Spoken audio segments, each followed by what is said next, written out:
আজকের বানিয়ে নিচ্ছি 5 মিনিটে আচারি পটাটো মাশরুম। তার জন্য কয়েকটা আলু সিদ্ধ করে ভালো করে ম্যাশ করে নিয়ে 2 চামচ কর্নফ্লাওয়ার দিয়ে ভালো করে মাখিয়ে নিয়েছি।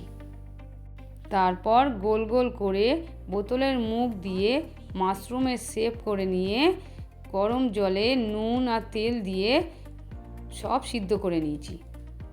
সিদ্ধ হয়ে গেলে একটা পাত্রে বরফ জল নিয়ে তার মধ্যে সব মাশরুমগুলো তুলে একটু ভিজিয়ে রেখে দিয়েছি।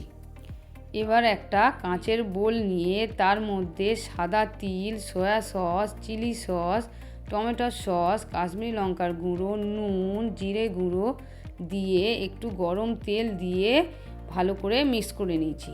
তারপরে ঠান্ডা জল থেকে মাশরুমগুলো ছেঁকে এর মধ্যে মশলার মধ্যে দিয়ে ভালো করে মিক্স করে নিয়েছি। এইভাবে 5 মিনিটে সন্ধ্যে স্ন্যাক্সে তৈরি করে দেখুন। ভিডিওটা ভালো লাগলে লাইক করবেন, চ্যানেলটা সাবস্ক্রাইব করে পাশে থাকবেন।